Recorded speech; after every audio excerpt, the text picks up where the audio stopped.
आवाज जनता की। बिहार में 10 सालों के शराबबंदी को अगर आप समझेंगे तो आपको इसमें मिली जुली बातें निकलकर सामने आएंगी। बिहार में 5 अप्रैल 2016 से पूर्ण शराबबंदी है।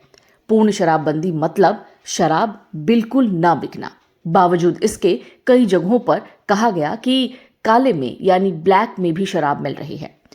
पूर्ण शराबबंदी के 10 सालों में मिले जुले परिणाम सामने आए। इसमें सामाजिक स्तर पर महिलाओं के खिलाफ हिंसा में कमी हुई, पुरुषों के स्वास्थ्य में सुधार जैसे सकारात्मक प्रभाव भी शामिल हैं। लेकिन राजस्व का क्या?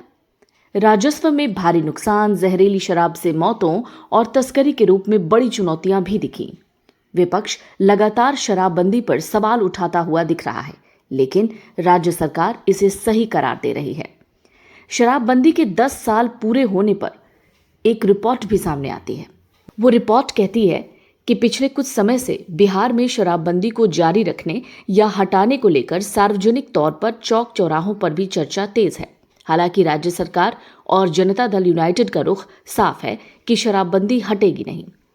मुख्यमंत्री नीतीश कुमार ने महिलाओं की मांग पर 2015 विधानसभा चुनाव के समय इसकी घोषणा की थी और सरकार बनने के 5 अप्रैल 2016 में इसे लागू कर दिया गया था। अब बिहार में राजनीतिक बदलाव होने वाला है। सत्ता का हस्तांतरण होगा।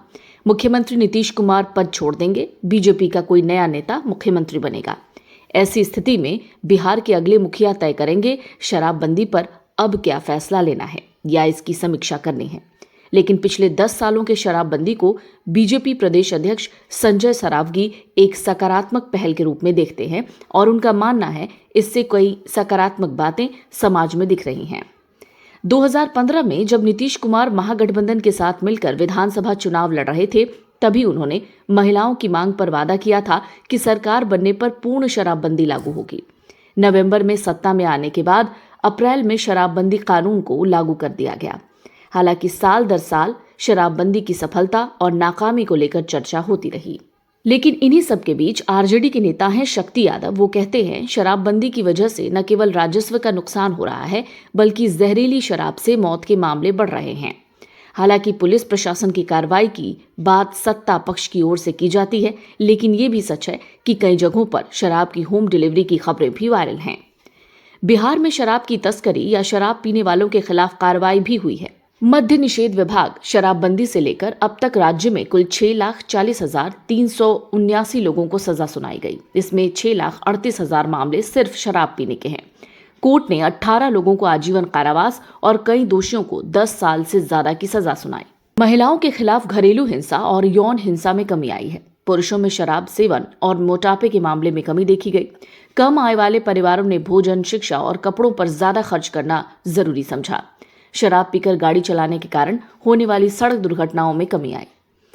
राजस्व का नुकसान एक बड़ा मुद्दा है। राज्य सरकार को हर साल राजस्व का भारी नुकसान हुआ है, जो करीब 20,000 करोड़ रुपए सालाना है। जहरीली शराब के मामले और मौत की घटनाएं बढ़ी हैं। कानून के बावजूद शराब की तस्करी, होम डिलीवरी और माफिया राज बढ़ा है। शराबबंदी कानून के तहत गिरफ्तारी के कारण अदालतों और जेलों पर बोझ बढ़ा है, जिसमें बड़ी संख्या में गरीब लोग विचाराधीन हैं। अब एनसीआरबी की रिपोर्ट को भी टटोलते हैं। एनसीआरबी की रिपोर्ट के मुताबिक साल 2016 में 156, साल 2018 में 9, साल 2021 में 90, साल 2022 में 100, साल 2023 में 35 और साल 2024 में 25 के आसपास लोगों की मौत हुई। सरकारी आंकड़ों के मुताबिक 190 लोगों की मौत इस साल यानी इस 10 साल में जहरीली शराब से हुई। इनमें सबसे चर्चित घटना भागलपुर शराब कांड है। हालांकि इसमें कोई गुरेज नहीं कि विधानसभा के पिछले सत्र में भी शराबबंदी का मामला उठा था और अब बदलते राजनीतिक परिदृश्य में एक बार फिर शराबबंदी पर समीक्षा और इसको लेकर उठ रहे सवाल चर्चा को और गर्मी दे रहे हैं। Big dreams need the right foundation. At Vidya Vihar Residential School, holistic education goes beyond classrooms.